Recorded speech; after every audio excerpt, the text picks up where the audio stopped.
Buenos días a todos y a todas. Estamos dando inicio a las 2 en punto, hora de Panamá, a este ciclo de webinars sobre cuadernos de desarrollo humano en torno a la pobreza multidimensional y la igualdad de género. Ya este es el segundo webinar de estos cuadernos que fueron insumos de nuestro informe regional de desarrollo humano. El primer cuaderno, el primer webinar lo realizó Ana Carcedo, donde hicimos un análisis de la violencia contra las mujeres de manera integral y general y sus impactos en la pobreza. Y en el webinar de hoy vamos a estar hablando específicamente de los impactos de la violencia doméstica en América Latina. Sin más, le paso la palabra a nuestro querido director del Centro Regional, Richard Barat, quien estará dando inicio a este ciclo de webinars. Gracias. Muchísimas gracias, Guillermina. Buenas tardes a todas, buenas tardes a todos. Aquellos que están en hora de almuerzo, pues buen provecho. Queremos ante todo agradecerles pues por la participación a este segundo webinar, ¿no?, de cuadernos de desarrollo humano sobre pobreza multidimensional e igualdad de género, el progreso y el bienestar desde las mujeres, que como ustedes saben pues es un trabajo del PNUD en América Latina con una participación muy importante de los equipos regionales de género y nacionales y por supuesto del equipo también de desarrollo humano. En el 2016, muchos y muchas de ustedes recordarán, lanzamos el informe regional para América Latina y el Caribe del IDH, del Informe de Desarrollo Humano, que trataba el tema de progreso multidimensional. Fue particularmente novedoso, considerado muy estratégico, porque también puso sobre la mesa una discusión para el diseño de políticas de última generación, políticas multidimensionales que abordan la problemática de desarrollo desde sus distintos ángulos. Lo que, dicho sea de paso, presenta una gran oportunidad para abordar los temas de género, dado que hay ya 20 países en la región que han adoptado una institucionalidad multisectorial y muchos más que se están sumando a esta tendencia. Entonces realmente es una gran oportunidad de abordar estos temas en la política pública nacional de la región. El IDH dice que en los últimos 25 años en la región, de América Latina y el Caribe, ha sido un escenario pues, de logros muy importantes. En la mayoría de los países se ha reducido la desnutrición y la mortalidad infantil y materna, se ha ampliado la cobertura en educación y, por supuesto, millones de personas han transitado desde la pobreza extrema a condiciones de vida menos precarias.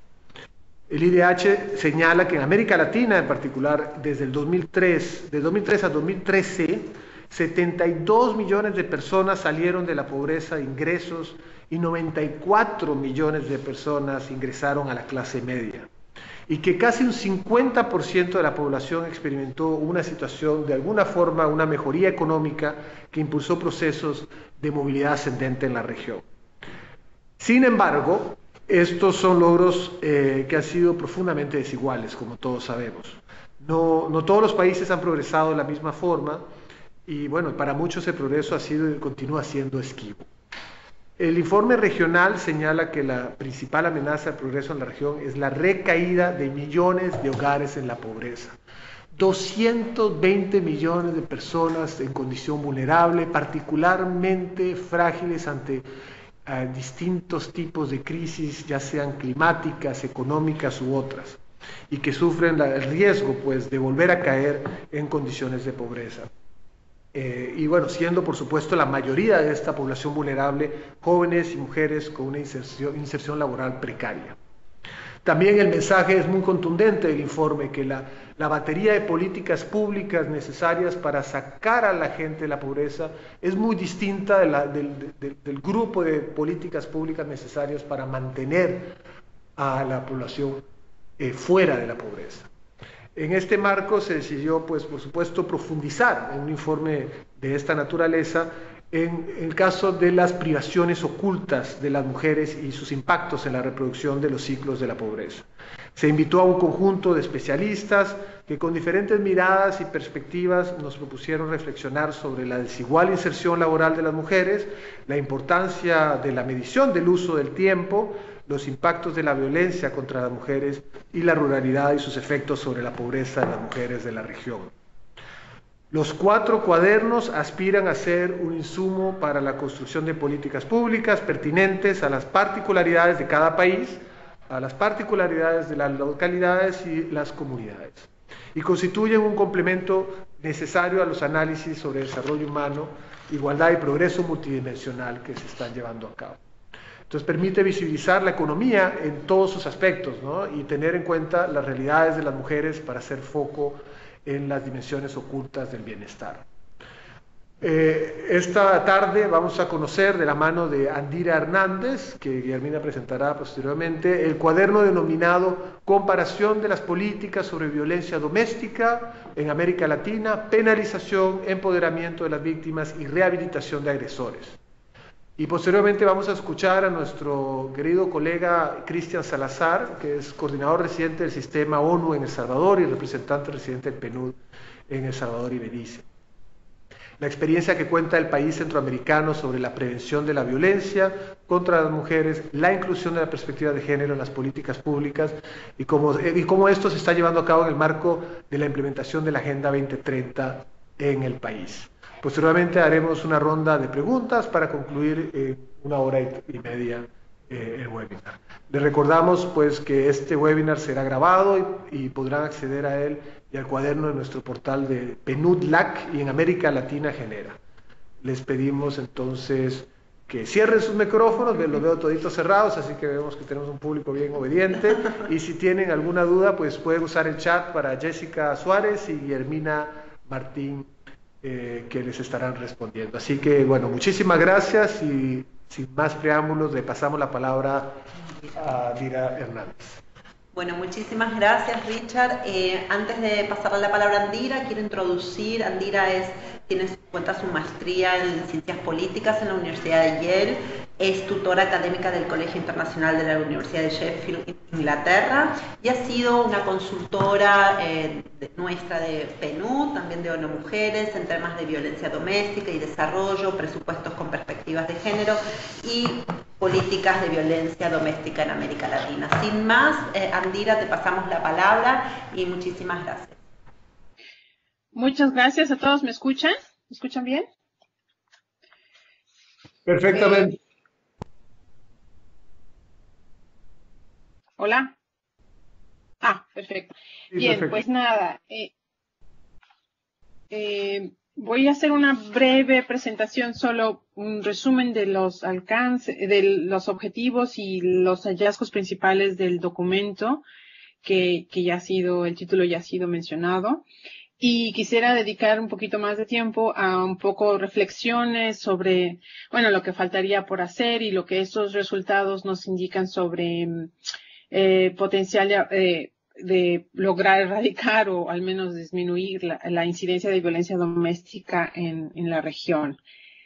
Este documento tuvo como objetivo categorizar y comparar las políticas públicas. Y si podemos poner la primera, por favor, la primera... Filmina, gracias. Las políticas públicas que se derivan de la legislación vigente hasta agosto del 2015, que es cuando estaba yo haciendo este reporte, en América Latina, 18 países de América Latina, sobre violencia doméstica. La categorización se enfocó en 3 aspectos de estas políticas. Uno, si daban prioridad o no a la penalización de este tipo de violencia, o si continuaban, o en qué medida, ¿no? Continuaban haciendo uso de medidas conciliatorias para resolver estos casos. El segundo aspecto fue si contenían disposiciones tendientes a promover el empoderamiento de las mujeres víctimas de violencia doméstica y se intentaba ver el empoderamiento económico, que como mencioné más tarde es el que está menos atendido. Y finalmente, si contemplaban programas de rehabilitación de hombres violentos o incluso programas educativos preventivos pero dirigidos a la población masculina. La comparación después entonces se hizo una vez recabada y sistematizada toda esta información en esos países con información documental y que es oficial y que pudiera estar accesible por vía electrónica, y posteriormente hizo una comparación preliminar a partir de la construcción de índices muy sencillos, en donde intentaba yo ver en qué habían avanzado los países en esos tres aspectos. Si pasamos a la siguiente, Filmina, diapositiva. Bueno, en términos del primer aspecto, penalización, los hallazgos que quisiera señalar aquí son que todos los países han promulgado leyes que tienen como objetivo fortalecer el proceso penal en casos de violencia doméstica. Una gran mayoría tipifican la violencia doméstica como un delito separado, o lo crean, o lo es un agravante de otros delitos. Muchos persiguen el delito de violencia doméstica o los casos de violencia doméstica de oficio, es decir, no hay discreción o necesidad de presentar una denuncia para una vez conociendo el caso se pudiera proceder a la investigación y después a la persecución del delito si lo hubiera. El arresto obligatorio también es una de las políticas que se han implementado para intentar hacer que los agentes que trabajan en el sistema judicial no tengan uso de discreción para tratar los casos de violencia doméstica.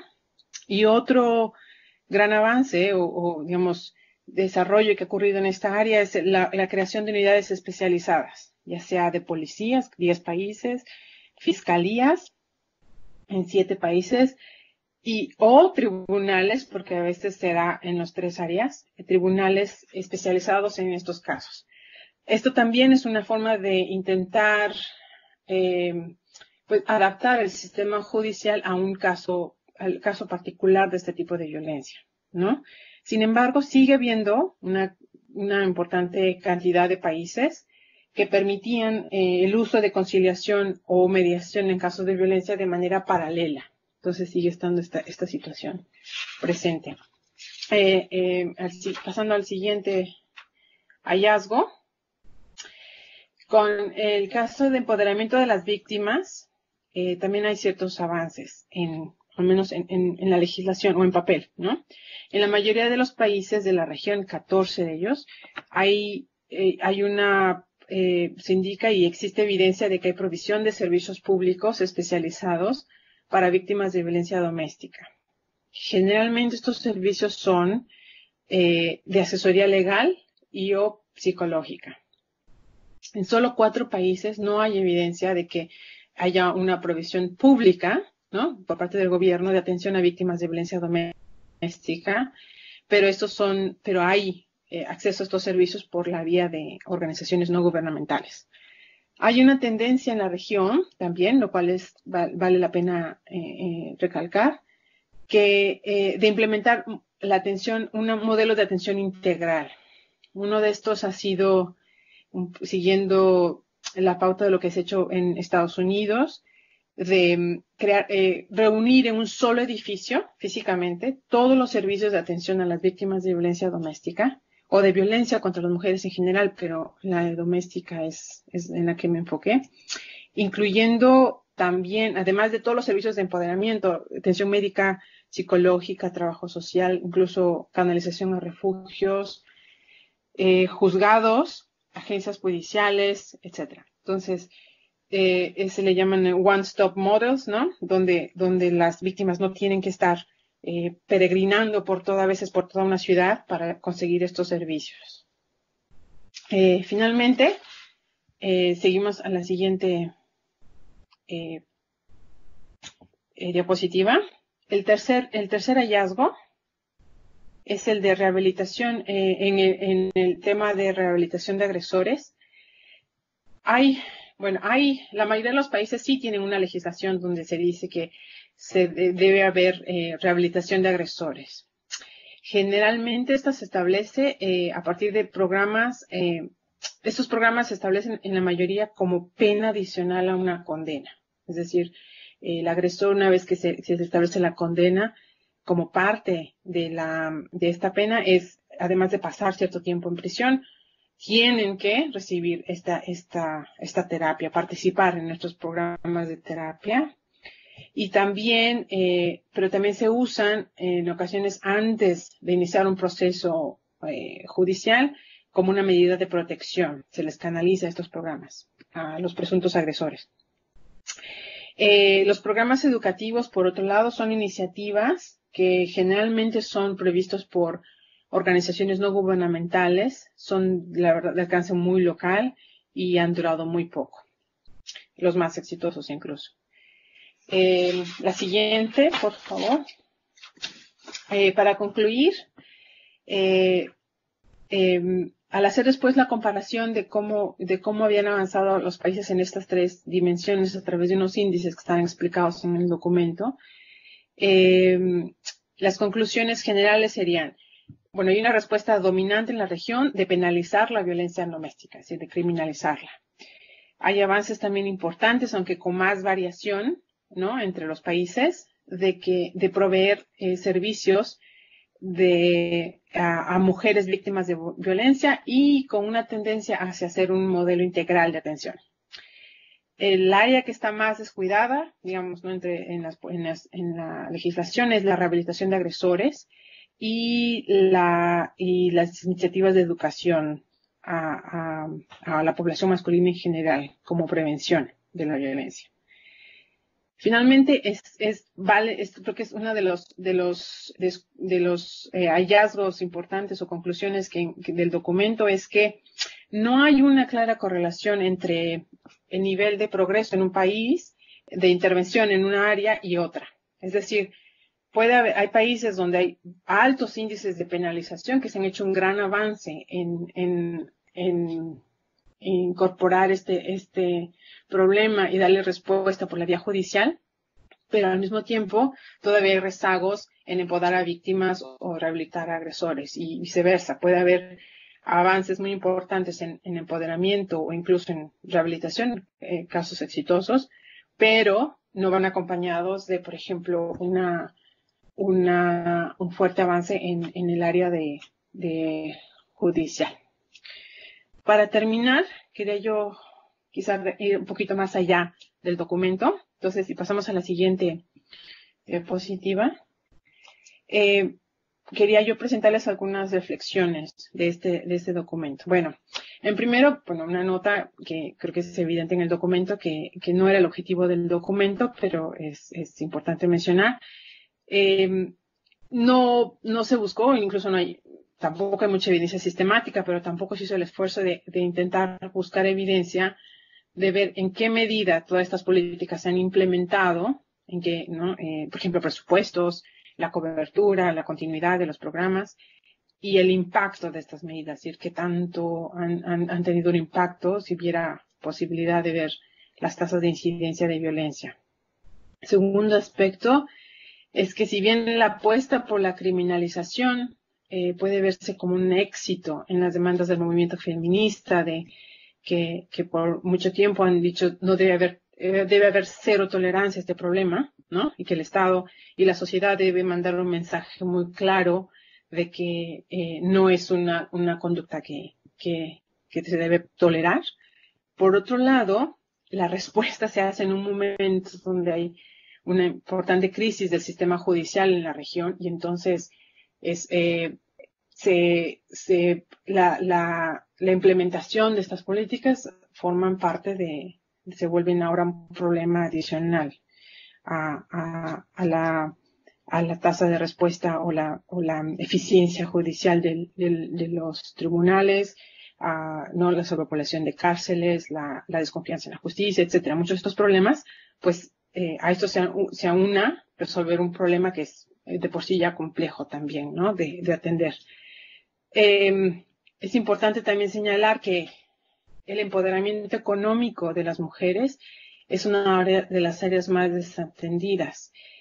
Y esto se señala, digamos, un poco de pasada en el documento.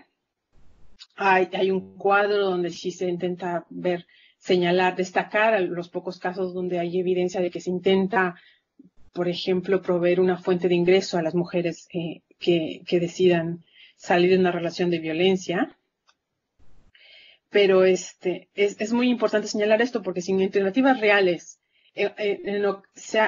por evidencia anecdótica, ¿no?, se sabe que en ocasiones mujeres, en muchos casos las mujeres que tienen, que no dejan una relación violenta, en parte porque hay una dependencia económica con el agresor. Dejar esa relación, sobre todo si tienen hijos, por ejemplo, implica un descenso considerable en sus ingresos y ponen en riesgo su propia supervivencia y la de su familia. Entonces, penalizarla y tratar de crear incentivos para que deje la relación, para que proceda, se separe la pareja y para que esta persona entre, por ejemplo, a la cárcel y deja de recibir ingresos al mismo tiempo, si se hace este tipo de respuesta sin empoderar a las mujeres económicamente, sin darles alternativas de ingreso, recapacitación, adquisición de otras habilidades para insertarse al trabajo, al mercado laboral, por ejemplo, pues entonces se está haciendo una segunda victimización de mujeres que ya, ¿no?, son víctimas de la violencia doméstica. Y finalmente, esta es la última, si podemos pasar a la última filmilla. Está ya viendo los otros dos puntos que quería hacer es, bueno, el sistema judicial sigue estando muy desapegado de las necesidades de ciertos grupos de mujeres, en particular mujeres indígenas, de comunidades rurales, ¿no?, minorías étnicas o raciales, y definitivamente no hay, las relaciones no heterosexuales todavía no aparecen mucho no se contemplan en las respuestas de política. Y finalmente, y esto creo que también es muy importante, justo escuchando a la presentación del documento y lo que se ha encontrado en la región, creo que una tarea pendiente, pero también muy urgente, es la implementación de programas de rehabilitación, pero sobre todo programas educativos tendientes a cambiar nociones de masculinidad en la región. Esto es importante, y también se menciona esto un poco en el documento, no solo como para prevenir violencia, sino, por ejemplo, este problema del uso del tiempo, ¿no? Las mujeres que están con doble, triple carga, ¿no?, de trabajo, y que si se encuentran en una situación de violencia, pueden, sin que cambien los roles masculinos o la definición de qué es lo que se hace ser hombre, ¿no?, y de lo que puedan hacer los hombres con su tiempo también en casa, hace que las respuestas que siguen siendo muy importantes, como servicios a mujeres una vez que ya son víctimas y la respuesta judicial, terminen siendo, digamos, llegando ya al final del proceso de la experiencia, cuando con programas preventivos se pudiera crear una nueva generación de hombres que no tengan que recurrir a la violencia para tener una relación con una mujer que sale del rol tradicional, ¿no?, de ser mujer, como mujer. Y bueno, creo que lo voy a dejar hasta aquí porque me gustaría escuchar, reacciones, dar tiempo para preguntas y comentarios, por supuesto. Gracias. Muchísimas gracias, Andira. Antes de darle la palabra a Cristian Salazar, como planteaba Andira, es parte de un proceso, este documento. En la webinar anterior estuvimos hablando sobre todas las legislaciones en torno a violencia integral, pero una de las conclusiones a estas dos primeras webinars, mañana y las próximas semanas tendremos otras, es que el progreso de las mujeres y la pobreza específica de las mujeres no puede medirse, entenderse y, por lo tanto, realizar políticas públicas si no tenemos en cuenta sus vivencias en torno a la violencia.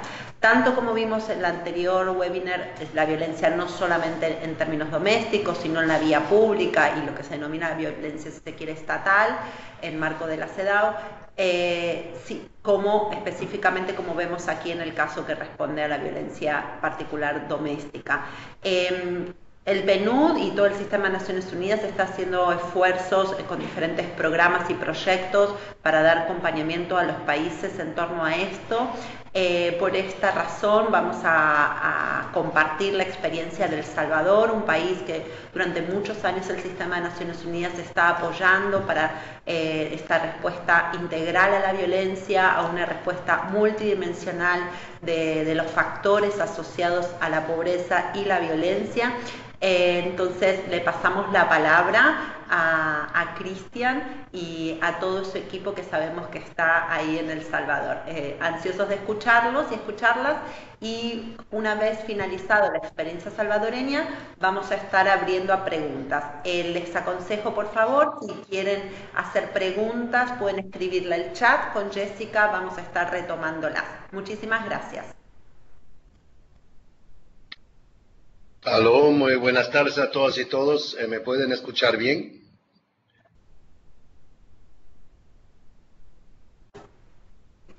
Sí, perfectamente, Cristian, adelante.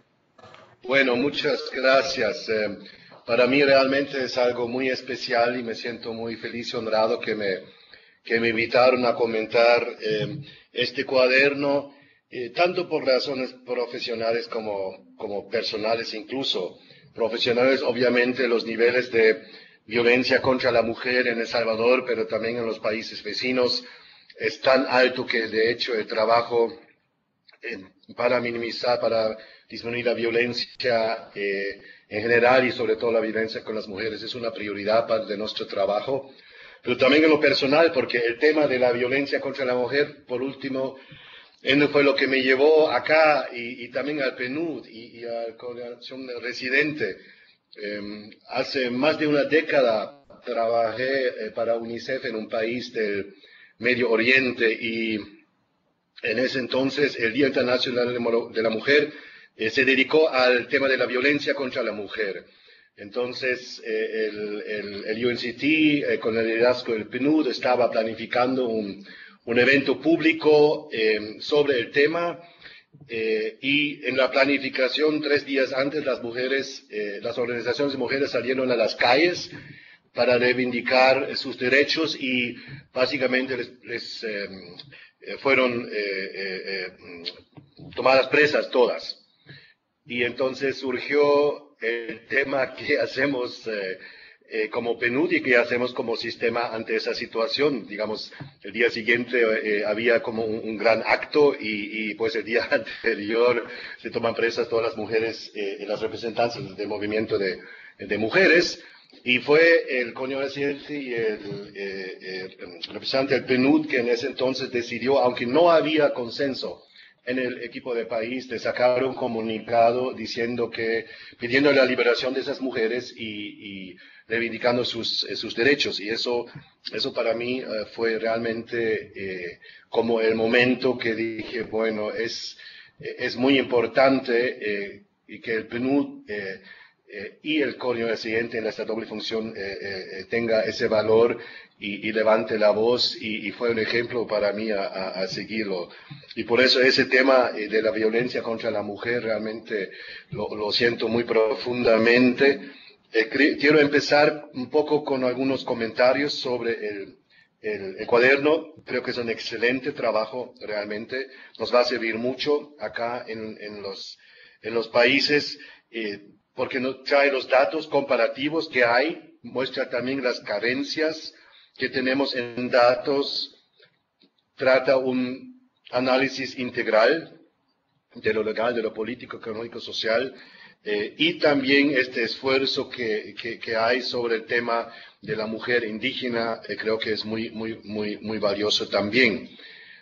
El estudio creo que, o el cuaderno también, de alguna forma ratifica una tendencia general en la región que vemos que los países tienen en muchas áreas excelentes marcos legales y muy buenas políticas públicas, pero en la implementación hay grandes retos. También confirma el estudio el gran problema de la impunidad que tienen los sistemas de seguridad y justicia en los diferentes países y que al parecer se acrecenta este problema cuando se trata de crímenes contra mujeres. Estamos viendo también acá, con los estudios que tenemos en El Salvador, un sistema judicial machista que básicamente cuando se trata de temas de mujer realmente ni tiene muchas veces la voluntad ni la preparación para abordarlas.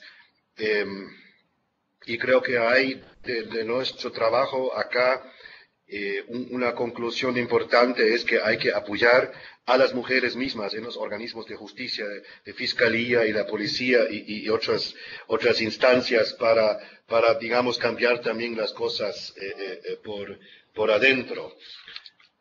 Así que realmente felicito a ustedes en el Centro Regional, a la autora, por este estudio. En cuanto a El Salvador, se me pidieron decir algunas palabras sobre el abordaje y los programas. Bueno, las cifras son bastante duras. Siempre Salvador y Honduras compiten en las cifras, en las tasas de feminicidios. Ahora 13.5 por 100.000. Salvador tiene el número 1. Ahí esos 2.9 veces más que el promedio latinoamericano y 6.1 veces más que el promedio global. Creo que hay que añadir que en algunos casos los hechores actúan con extrema brutalidad, como nos confirma la Fiscalía y la Policía Nacional. A eso se añade altos índices de violencia sexual. La gran parte de la violencia sexual, de los ataques sexuales, se producen contra adolescentes, niñas entre 13 y 17 años, y cuando uno ve los datos, las estadísticas, los ataques ya empiezan a los 9 años de edad. Tenemos también formas de esclavitud, o sea, parejas, ni se quiere llamar parejas, en las maras, en las pandillas, donde las mujeres, una vez estando adentro, básicamente ya pierden cualquier control sobre su cuerpo. Hemos tenido la visita de la relatora especial sobre formas modernas de esclavitud, que confirma que los casos y en visitas a centros de refugio de mujeres, lo he visto un caso más el otro, la agonía que pasan algunas de estas mujeres en estos hogares de pandilleros.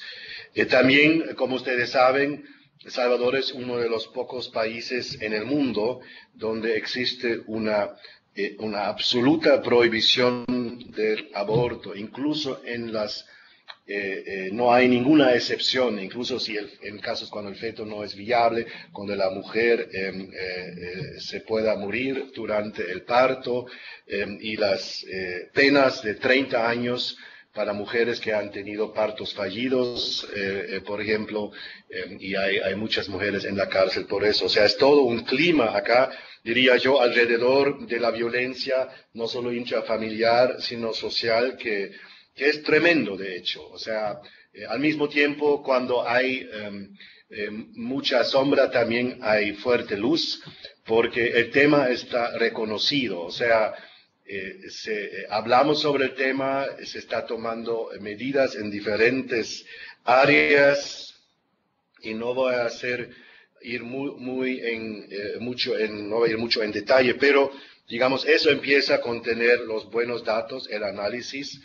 Tenemos la suerte de tener con nosotros acá tanto el programa nacional como el programa regional de Infosegura.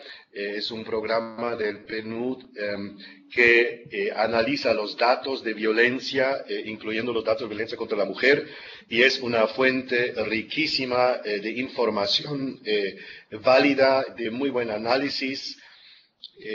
Junto con esto hemos hecho un diagnóstico, creo que muy interesante, del sistema de justicia y la impunidad en casos de homicidios, comparando, digamos, homicidios con feminicidios, y cómo con una canasta de casos concretos en diferentes juzgados concretos, paso por paso, cómo el sistema de justicia trata, digamos, feminicidios y homicidios, la tasa de impunidad ya para homicidios ya es del 96% y de feminicidios ya sube al 98%, o sea, casi una impunidad total. En lo que se puede hacer, entonces, más allá de los diagnósticos, mucho acá, obviamente, con estos altísimos índices, no solo de feminicidio, sino de homicidio, o sea, la violencia en general que confronta el país, por supuesto, es primero el apoyo del PNUD a la política integral de seguridad ciudadana, que tiene aspectos de género, pero que es un paquete de políticas integrales de protección, prevención, reinserción y también de fortalecimiento de acceso a justicia y a la policía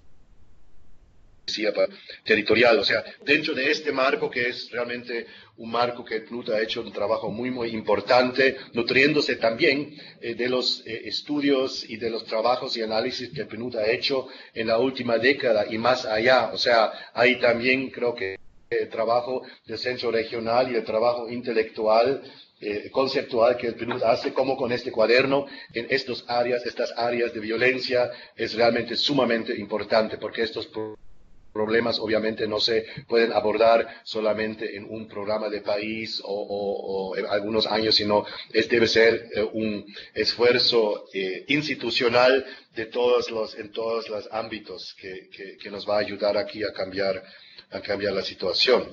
Ahora, después hay acá, como muchos me imagino saben, un programa súper interesante y súper reconocido, Ciudad Mujer, que estamos apoyando como PNUD, por ejemplo, en capacitación para la toma de denuncias cuando las mujeres llegan, pero ahí hay un liderazgo gubernamental con un modelo de apoyo a las mujeres integral, que es un modelo fantástico que estamos apoyando y que vamos a ver también como PNUD y como sistema de Naciones Unidas, de cómo darle continuidad con el cambio de gobierno que puede haber el próximo año.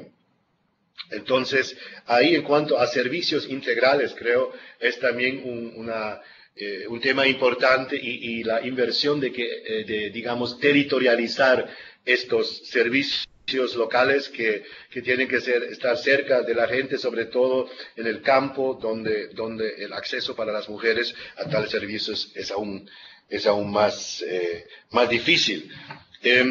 Otro tema importante tiene que ver con la protección de las mujeres, y acá hay un programa muy interesante del Fondo de la Paz de Naciones Unidas, donde OIM, ACNUR y PNUD trabajan conjuntamente en un programa que se llama Paz para la Generación Post-Conflicto, y ahí se desarrollan tanto rutas de atención para víctimas de la violencia, con especial atención a las mujeres, a dónde ir, cuáles son las responsabilidades de los diferentes actores, sobre todo estatales, para que presten una atención rápida. Pero hemos hecho también un montón de abogacía pública recientemente, una conferencia muy interesante con mujeres líderes de la Fiscalía, del aparato de justicia y de la Policía Nacional, donde explicaron de dónde vinieron, cómo hicieron su carrera y cómo ven la violencia contra la mujer. Otro aspecto es el sector privado. El sello de igualdad creo que es una iniciativa realmente muy importante del PNUD que creo que debemos todos fortalecer y avanzar para que también en la empresa privada y pública al interior se crea este ambiente de igualdad de género y igualdad de oportunidades, porque, digamos, hogar y trabajo están tan íntimamente ligados, como hemos escuchado, que es importante trabajar también con el sector privado.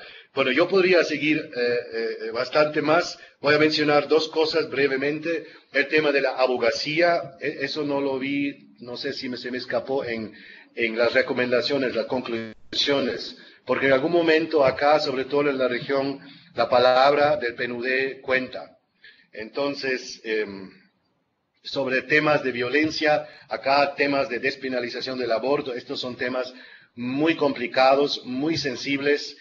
Claro, aquí ninguna agencia tal vez va a poder ir sola sobre algunos de estos temas, pero acá sí tenemos una abogacía conjunta con una serie de instituciones de Naciones Unidas para abordar también los temas de abogacía para cambios legales y cambios sociales, de hecho, que fomentan la violencia y cambiar leyes tan dracónicas como las que hay acá de la prohibición absoluta del aborto.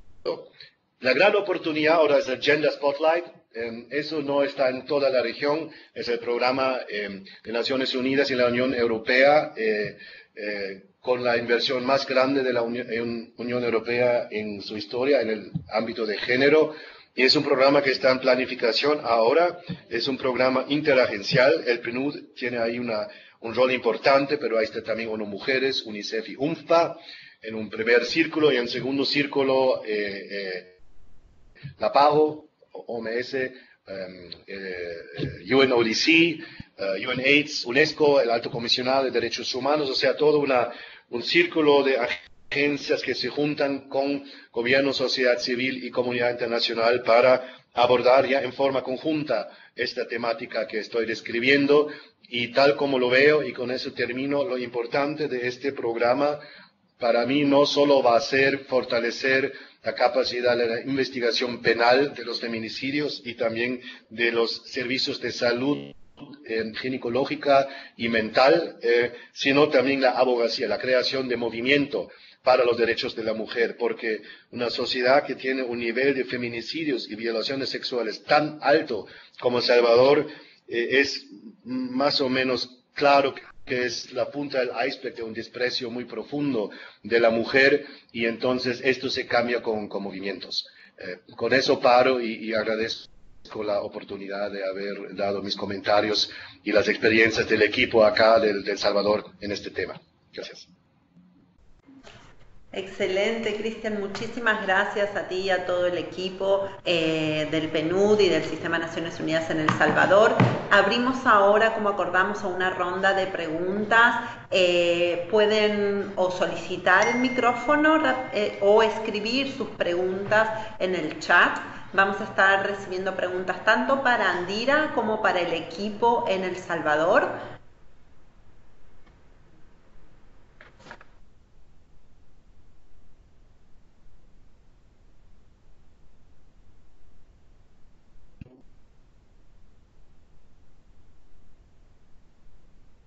Hola colegas, abrimos a preguntas, no sé si hay alguna pregunta. Ahí está. Andira, ¿has podido, además de ver la legislación, los planes y programas existentes que reflejen las prácticas de los operadores de justicia y de otros actores que tienen un rol para atender la violencia doméstica, para identificar las brechas y los retos? ¿Qué queda pendiente en torno a las capacidades de las personas que atienden estos temas? Es una pregunta tanto para Andira, pero también podemos decir a la Oficina del Salvador, que tiene una amplia experiencia en el trabajo con los funcionarios y funcionarias que atienden estos temas de violencia. Andira, te paso la palabra. Sí, gracias. Bueno, no solo vi las leyes, la legislación, sí intenté ver planes, los que estuvieran disponibles. Es que estuve limitada porque estuve haciendo ese trabajo, de hecho, desde donde sigo ahora, ¿no? En Inglaterra. Entonces, planes y programas que estuvieran disponibles en los sitios oficiales, los consulté. También una muy buena importante fuente de información, como se imaginarán, es reportes ya existentes de las Naciones Unidas, del mismo PNUD, de otros programas donde se había hecho ya una revisión previa y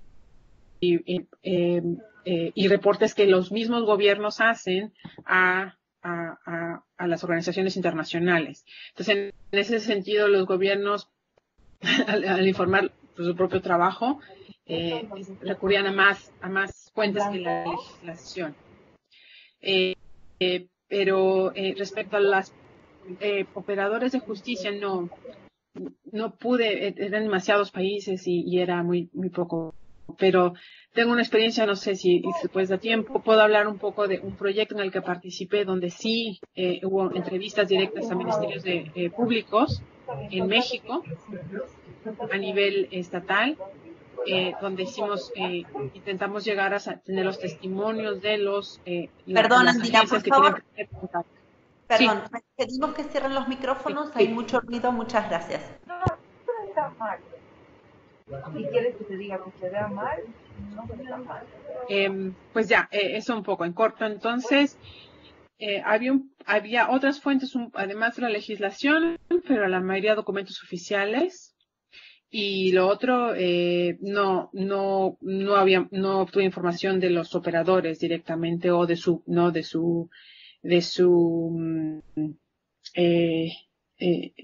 ¿cómo? Ahora estoy pensando en inglés, de su desempeño. Sí, para El Salvador, fue muy interesante ese panel que tuvimos, creo que la semana pasada, que mencioné sobre algunas de las lideresas del sector judicial y policial.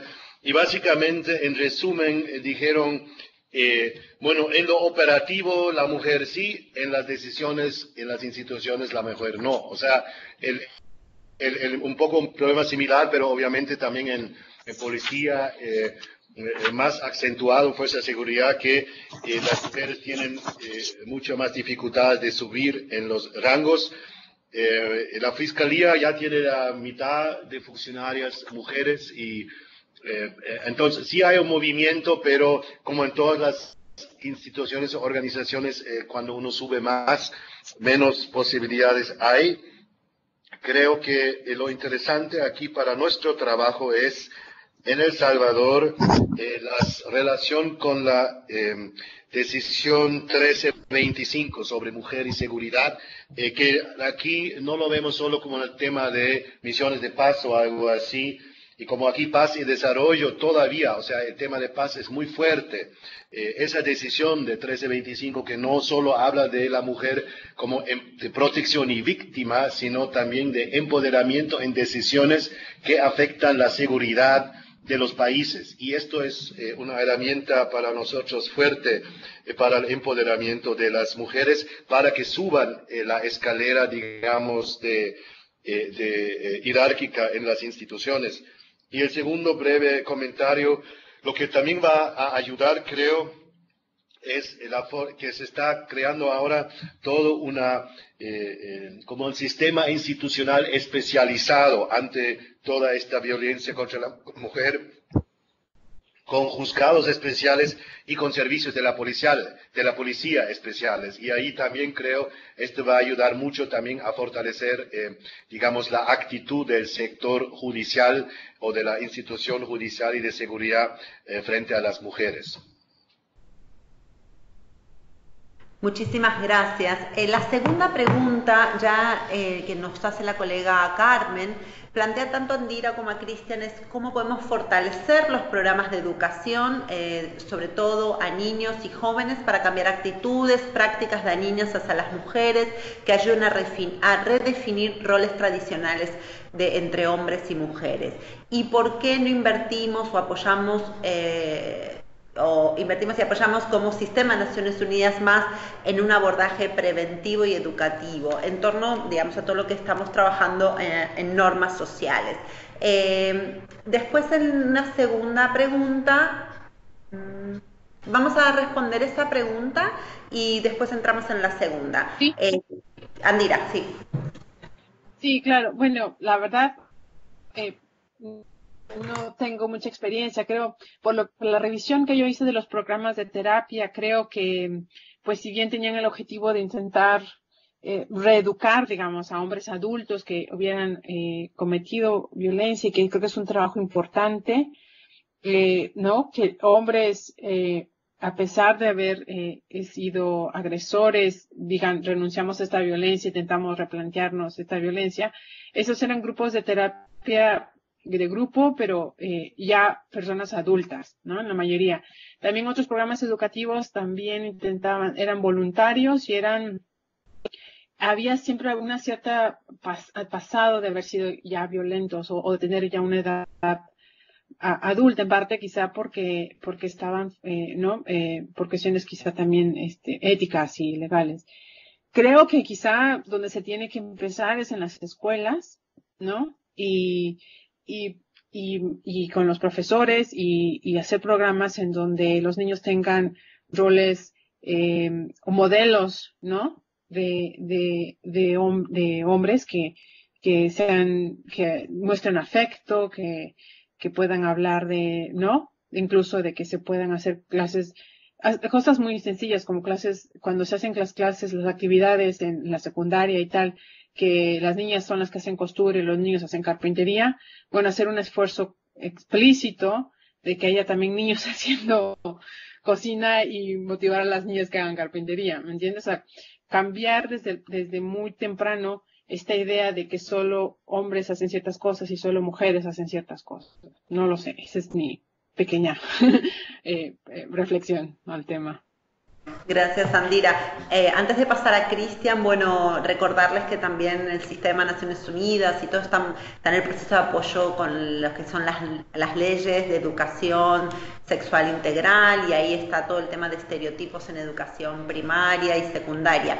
Cristian, dentro, como él comentaba, en el proyecto Spotlight, hay también estos nuevos proyectos, se va a estimular este trabajo en torno a normas sociales y cambio de estereotipos y nuevas masculinidades.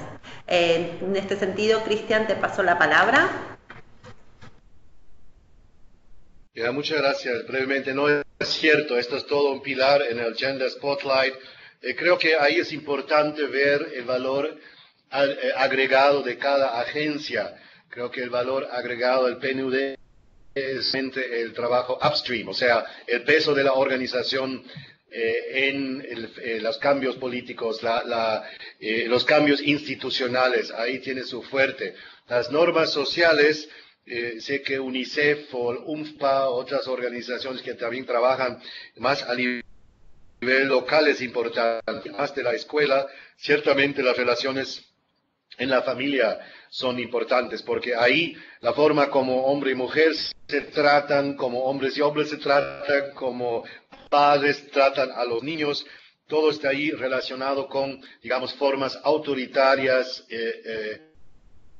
violentas de resolver conflictos y falta de comunicación en la familia. Así que es más, adicionalmente sobre el tema de escuela, creo este tema de educación de padres, por ejemplo, en cómo educar sin violencia a los niños. Ahí hay ciclos que se reproducen de violencia que se puede, creo, romper, sobre todo en la temprana infancia. Ahí, digamos, cada fase tiene su tema. Los adolescentes es otro abordaje. Ahí también mucho tiene que ver con trabajar con los amigos, los grupos de amigos, etcétera. Pero es cierto que el trabajo de normas sociales es importante, y en el cuaderno uno se da cuenta que, bueno, no fue el tema principal del cuaderno, pero yo sentí también que esta dimensión de normas sociales quedaba un poco corta en cuanto a una estrategia de cambio social. Exactamente, muchas gracias, Cristian. Y en este sentido también un poco de lo que hemos abordado, la tercera pregunta nos habla sobre la reparación. ¿Qué sucede y qué experiencias existen? Si, Cristian, puedes contar algo en torno a hijos e hijas víctimas de femicidio que se quedan sin su madre y muchas veces a cargo de la familia paterna o del propio padre, que ha sucedido, y que nuevamente hay muchos planteos, por lo menos en Argentina, en Panamá, en varios países, que están realizando este tipo de políticas de reparación para ver cómo se trabaja con estos hijos e hijas que son también víctimas de femicidios por parte de su madre. Y si nos pueden contar, ustedes han realizado un esfuerzo sobre la encuesta de violencia un esfuerzo muy fuerte con el programa Infosegura y con todo el programa de gobierno. Si pueden contar la encuesta especializada de violencia contra las mujeres, y nosotros nos aseguramos que les vamos a compartir todos los materiales que surjan de esta actividad. Bueno, le paso la palabra a Cristian y muchas gracias. Gracias. Ese es uno de los momentos en que lamento no tener Xenia y Mónica y otros del equipo acá y del mismo Infosegura, porque yo estoy solito acá y los colegas están en otra sala escuchando y almorzando básicamente. Voy a decir, o sea, varias cosas. Primero, obviamente, o sea, yo acá en el país no he visto programas de reparación o algo así. Ya es difícil que que se paguen, digamos, que los hombres paguen los alimentos a la familia, o no sé cómo se llama esa cuota cuando el hombre ya no está, tiene que pagar por ley el sustento de la familia. O sea, ya empezando con eso, creo que hay dificultades en la impunidad que existe de hacer valer esto de la familia. Ahora hay un tema de violencia contra la mujer acá, como mencioné, muy fuerte, que tiene que ver con la violencia pandillera, con la violencia de los grupos, digamos, organizados al margen de la ley acá. Ahora, acá, por la dimensión del problema, tampoco hay programas. Cuando aquí se habla de reparación, se está hablando mucho todavía de las víctimas del conflicto armado, de los años 80, 90.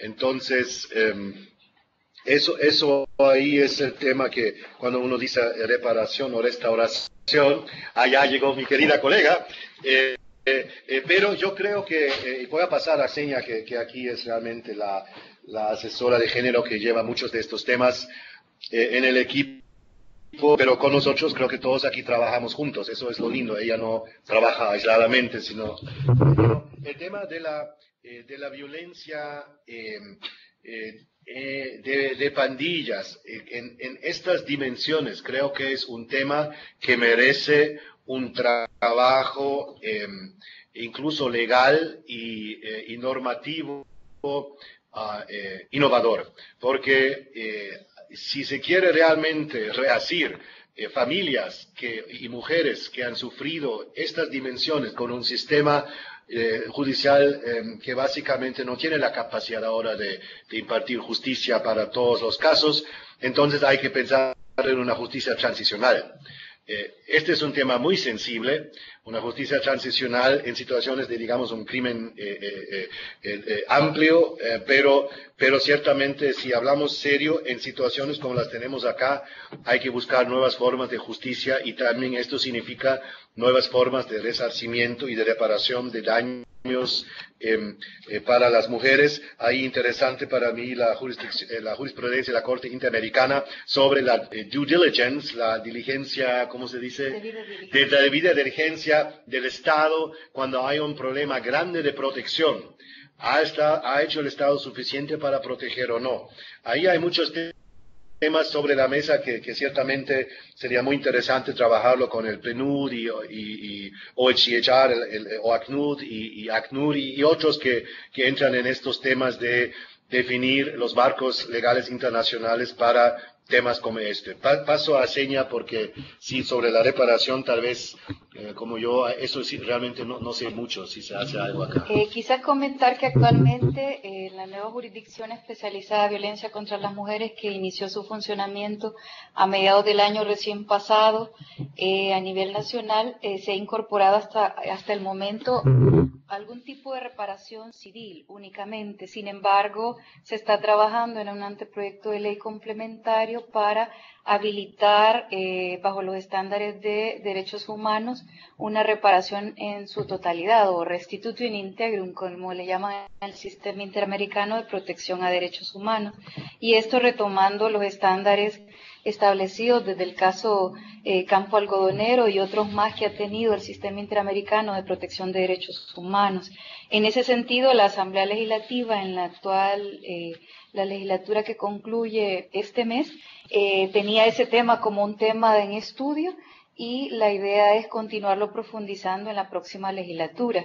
En el caso particular de El Salvador se ha dejado esta como una acción específica dentro de los componentes que integrará el Spotlight, para que desde esta iniciativa, el Pilar 1 de legislación, podamos acompañar a la Asamblea Legislativa para crear un mecanismo integral de reparación a las mujeres víctimas y sus familiares también. Entonces todavía este es un proceso en construcción que va en camino. Perdón, y aprovechando que está Senia, podrían muy cortito la experiencia de la encuesta, porque el tema de datos es un tema central, no solo para El Salvador, sino para toda la región. Muchas gracias. Sí, quizás comentar que con el apoyo de Infosegura Regional se ha llevado a cabo un proceso de desarrollo de la primera encuesta a nivel nacional sobre violencia contra las mujeres. Es una encuesta especializada. En el cuaderno se habla de dos tipos de encuesta, a nivel de módulo y a nivel de encuesta especializada, pues esta es una de ellas. Se parte de un instrumento en construcción y la idea es que sirva el instrumento construido de referencia para el resto de países de la región. La encuesta se pasó el año recién pasado y este año ya se presentaron en la semana recién pasada los resultados de la misma. En ella se arrojan vivencias sobre la experiencia de violencia de las mujeres en casi todas las dimensiones conocidas, que van de violencia física y demás, hasta elementos claves de violencia patrimonial y demás, y en los distintos ámbitos, en la comunidad, en el ámbito público, en el ámbito privado. Entonces, este va a ser un instrumento que va a servir no solo para reflejar datos rápidos, sino que va a ser un instrumento que va a servir para explorar nueva en torno a la violencia contra las mujeres en el país. Y ya de por sí ha sido un instrumento importante que se ha desarrollado de manera conjunta, no solo con el apoyo del PNUD, sino también con el apoyo del BID, también quien estuvo acompañando fuertemente a la dirección ADIGESTI, que es el mecanismo que llevó a cabo ese proceso. El grupo parlamentario de mujeres fue clave también en este proceso porque ellas etiquetaron un presupuesto para llevar adelante esta encuesta y la idea es que el nuevo grupo parlamentario también puede etiquetar un segundo presupuesto para llevar a cabo en próximos años la segunda encuesta. Muchísimas gracias, Senia. Vamos a estar compartiendo lo que surgió la semana pasada a todos los países sobre la encuesta en El Salvador. Es una experiencia sumamente rica. Y aprovechando que ya los tenemos ahí, vamos a hacer la última pregunta que me parece sí es importante en torno a una reflexión y después ya les compartiremos las otras preguntas, pero en torno a los programas y políticas sobre masculinidades. ¿Hay alguna experiencia en El Salvador reciente o que se están proponiendo? Si pueden compartirnos esa experiencia. Y como se plantea en el cuaderno, Andira, que ya planteó, es muy poco lo que se encuentra en marcos legislativos y programas. Sí entendemos, también hemos relevado en nuestro último informe sobre planes, surgido el año pasado, que salió el año pasado, que esta es una de las deudas pendientes también en términos de legislación y programa de políticas públicas. Pero si hay alguna experiencia, Senia, paso la palabra. Quizás comentarles que sí, El Salvador tiene una historia bastante larga de trabajo en los temas de masculinidad. Quienes más han trabajado el tema es el Centro Bartolomé de las Casas, que desarrollan procesos abiertos y cerrados de masculinidad con hombres en distintos ámbitos, sobre todo jóvenes escolarizados y también hombres profesionales y demás. Recientemente se ha desarrollado una iniciativa llamada, una asociación denominada Más Paz, que está trabajando con 7 instituciones públicas ministerios e instituciones autónomas con el propósito de formar una red de hombres defensores de derechos humanos, inclusive de las mujeres, y defensores también de nuevas masculinidades.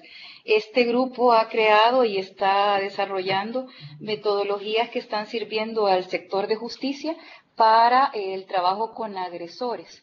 Entonces, esa es una idea innovadora que se tiene a nivel nacional y que está tomando de referencia distintas metodologías de la región también para utilizarla. Sobre todo se trata de una metodología que atiende transformaciones de patrones sexistas y violentos en el actuar de los hombres en las relaciones con las mujeres, y también todo el tema relacionado a la gestión de las emociones. Entonces, es un tema bien interesante que se está desarrollando recientemente, que ha coincidido con la génesis de la nueva jurisdicción especializada de violencia contra las mujeres, y les está dotando de herramientas a las juezas que actualmente han sido designadas para el trabajo con estos agresores.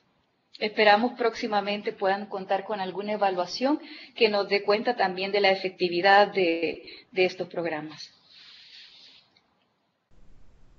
Bueno, sin más, queremos ya ir cerrando, entonces agradecemos muchísimo a los colegas en El Salvador, a Cristian, Senia. Les dejaría la palabra a Andira si quiere hacer alguna reflexión final, y también a Cristian. Posteriormente, desde aquí, desde el centro, haríamos también una reflexión final. Andira, te paso la palabra. Sí, gracias. Bueno, gracias por las preguntas, los comentarios.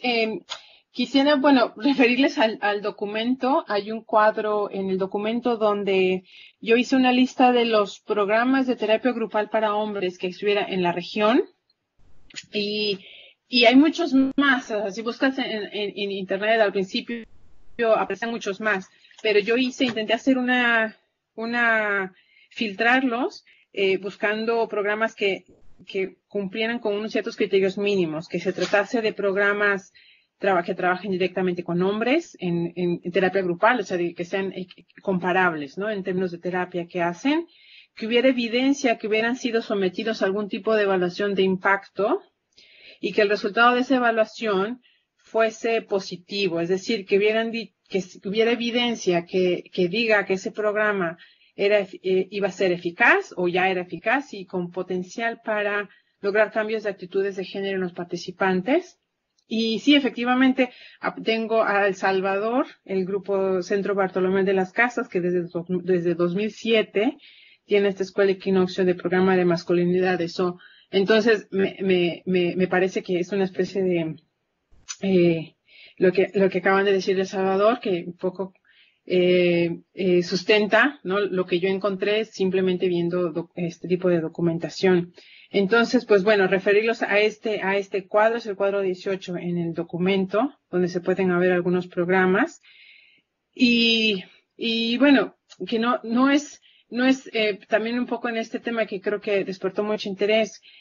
Uno de los retos de hacer este tipo de programas, hay que señalar, es que hay también resistencia entre las personas que trabajan en estos temas, porque pues los recursos son limitados, ¿no? Entonces, si hacen programas de rehabilitación o de educación, pues entonces ya no hay tanto dinero para hacer programas, por ejemplo, de servicios a víctimas, ¿no? Entonces, ¿qué se prioriza? ¿Qué se pone primero si hay un presupuesto fijo o limitado, ¿no? Entonces, ahí también hay una tensión sobre empoderar a víctimas y, por otro lado, prevenir, poniendo de nuevo atención a hombres. Y es un tema delicado también. Entonces, habría que también tenerlo en cuenta. Los argumentos son muy válidos. ¿Por qué? Hay también que enfocarse en hombres, pero sobre todo personas que vienen de movimiento de mucho tiempo, ¿no?, luchando por la visibilidad de mujeres, causa ahí cierta disonancia, ¿no? Y eso era. Muchas gracias por este seminario, por la participación, y seguimos en contacto, y bueno, me pueden contactar para preguntas posteriores, obviamente. Podemos seguir en contacto. Excelente, Andina. Bueno, y de mi parte, pero... Sí, te paso la palabra, Cristian. ¿Aló?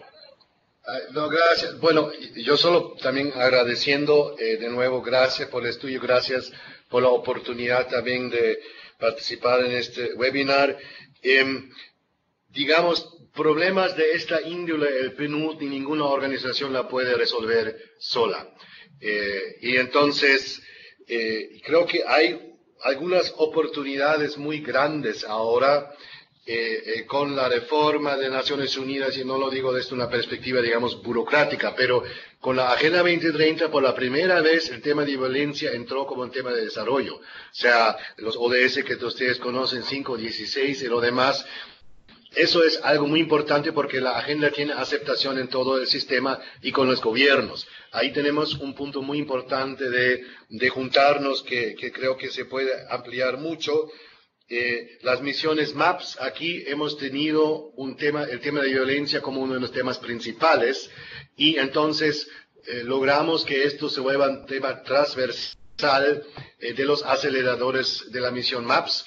Y yo creo que también ahora que el PNUD está construyendo su rol y como una plataforma ODS, va a ser muy importante que el ODS 5, el ODS 16 y este enfoque de lucha contra la violencia contra la mujer esté ahí.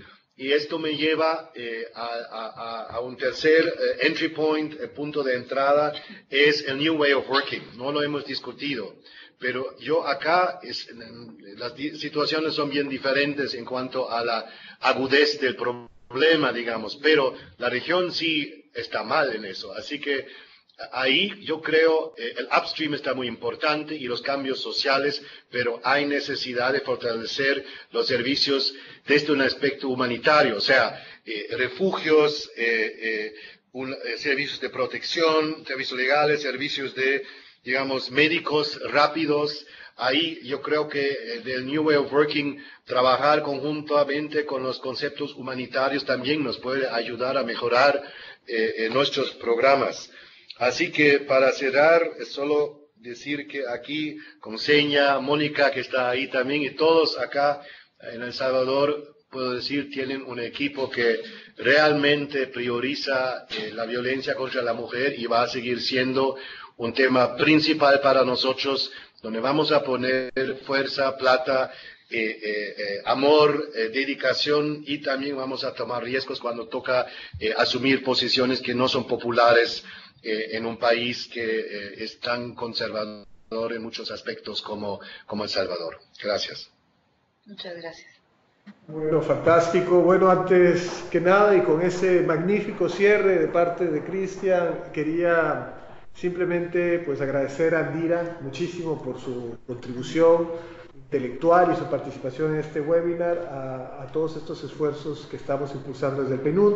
Por supuesto a Cristian por su excelente intervención también en estos temas y compartirnos la experiencia de El Salvador, que es particularmente relevante y emblemática para el trabajo que estamos justamente tratando de impulsar. Y decirles que, bueno, quedamos en contacto, sepan que aquí el equipo está a su disposición para ampliar, para compartir, para cualquier pregunta que tuviesen, pueden contactar a Guillermina, a Jessica o cualquier miembro del equipo de género del PNUD regional. Y además, pues estará este webinar grabado, hubiera sido bueno decírselos antes, pero bueno, está grabado y estará en la página web para que lo puedan accesar o compartir con colegas que no hayan tenido la oportunidad de participar el día de hoy, que puedan accesar a esta información y que ha sido muy valiosa. Así que, bueno, solamente tal vez algunos anuncios logísticos antes de cerrar. Agradecerles de nuevo su participación. Guillermo. Muchísimas gracias. Solo comentarles que nos quedan 2 webinars para seguir aportando a la multidimensionalidad del progreso y la multidimensionalidad de la pobreza desde una perspectiva de género. El día de mañana vamos a estar viendo el tema específico de las trabajadoras domésticas remuneradas en la región. Sabemos que las personas que trabajan en casas familiares tienen un grado alto de informalidad, desigualdad y que son cuidadoras y que se aportan el trabajo de cuidados muy grande en nuestra región, en todos los países. Entonces tenemos un trabajo hecho por la colega Lilian Soto del Paraguay, un trabajo excelente en el marco de los avances de las políticas, de los procesos de organizaciones de trabajadoras domésticas, en el marco del convenio de OIT. Y para cerrar, la webinar del día 4 de mayo, con una reflexión en torno a las encuestas del uso del tiempo y la medición del tiempo en relación a la pobreza, cómo esto afecta la pobreza de tiempo de las mujeres y cómo esto se debe medir en los índices de multidimensionalidad de la pobreza con nuestra especialista Sofía Meyer. Los esperamos que nos continúen siguiendo en las páginas de PNUD para América Latina y el Caribe y en América Latina Genera. Muchísimas gracias a todos y todas por esta tarde. Hasta luego.